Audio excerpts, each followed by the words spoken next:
Ladies and gentlemen, boys and girls, hello, namaskar and welcome to Law Charcha. I know it's been quite long time since I made or published my last video. It's good to get back after finishing some commitments.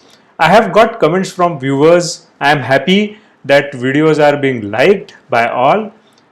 An interesting comment was made on a video.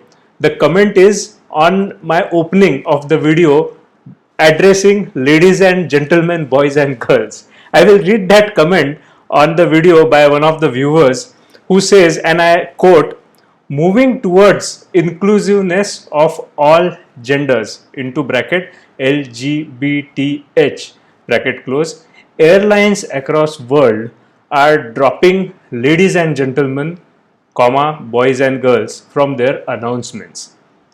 Well, I recently flew from Mumbai to Nagpur and I consciously listened to the announcement, in particular because of this comment. Somewhere I did find the mention of ladies and gentlemen, boys and girls. But from the comment, it seems to be suggested that ladies and gentlemen, boys and girls is not inclusive. Let me be clear about few things here. First, I do not wish to offend any gender, nor do I wish to exclude any gender from watching my videos. Further, though I have limited knowledge about the LGBTH, I am sure that they very much consist of a lady, a gentleman, a boy, or a girl. I am only being natural, common, and fundamental in my addresses, and at cost of repetition, I intend no exclusion of any gender here. Secondly, though in communication words and phrases used are important, what is equally important is to gather the right context, so also the right intent. If a person decides to read or listen to things in isolation without paying attention or without paying due regard to its context, then we would end up building walls of language rigidity and distancing ourselves from the knowledge boon.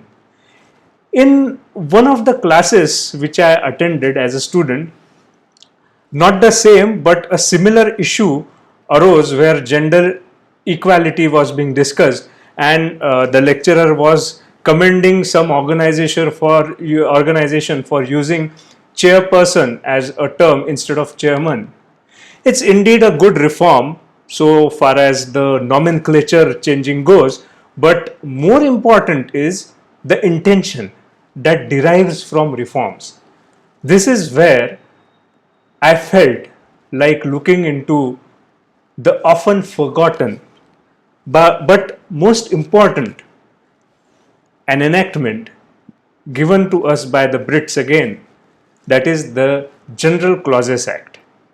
And even same act came to my mind after reading this comment about gender inclusion and the LGBTH, which I read for you a moment ago.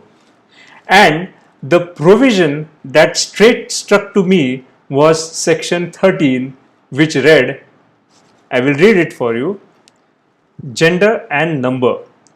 In all acts and regulations, unless there is anything repugnant in the subject or context, 1. Words importing the masculine gender shall be taken to include females, and 2. Words in singular shall include the plural and vice versa. There are many more provisions, but this came to my mind because of the issue of chairperson and chairman, and now the comment of being inclusive with respect to gender. As much as nomenclature is important, so is the context and the interpretation. Just because it's mentioned man doesn't mean it cannot be a woman. Please understand that often word man is also used to refer something similar to a human. A human necessarily would include all genders. Hence, the provision in the General Clauses Act with respect to masculinity. and the fact that masculine as gender should include females. And just imagine, this provision existed more than 100 years ago. I am thankful for the comment on my video and also the discussion in the class, which made me read the General Clauses Act one more time and share with you, my dear viewers. Let me take this opportunity to discuss General Clauses Act a little further. It is a small act. The General Clauses Act is primarily an interpretation law. It's law of enactments. The object of this act are several, like one is to shorten the language of central acts, second to provide as far as possible uniformity of expression in the central acts by giving definitions in series of terms in common use, third to state explicitly certain convenient rules of construction and interpretation of central acts, fourth to guard against slips and oversights by importing into every act certain common form clauses which otherwise ought to be inserted expressly in every central act. A law commission under chairmanship of one of the finest judges of the Supreme Court, Justice Gajendra Gadkar, worked on suggesting amendments to the General Clauses Act. In 1889, a comprehensive and consolidating act on the subject was enacted in England first. The General Clauses Act 1897 of our country is largely modeled on that act. It consolidates two earlier enactments also of 1868 and 1887 and includes a few new provisions taken from the English Interpretation Act 1889. In addition to this, every state has its own General Clauses Act. The basis of interpretation that brought General Clauses Act into being can be found in ancient texts also. Vyavahar Chintamani of Vachaspati, which was also relied by the Law Commission, 60th Law Commission, which suggested the amendments to the General Clauses Act and gave birth to General Clauses Act 1977. I will read the Sanskrit expression from the old text, which is relied by the Law Commission also, and it reads as Kevalam Shastramashtritya न कर्तव्यो विनिर्णयः युक्तिहीन विचारे तु धर्महानि प्रजायते. It means merely following the text of law, decisions are not to be rendered, for if such decisions are wanting in equity, a gross failure of dharma is caused. Thus, when one says every man in world should have food, clothing, shelter, if one is to construct a meaning excluding female in this context as gender from it, it will be obviously incorrect. To avoid such and many other doubts, General Clauses Act is important.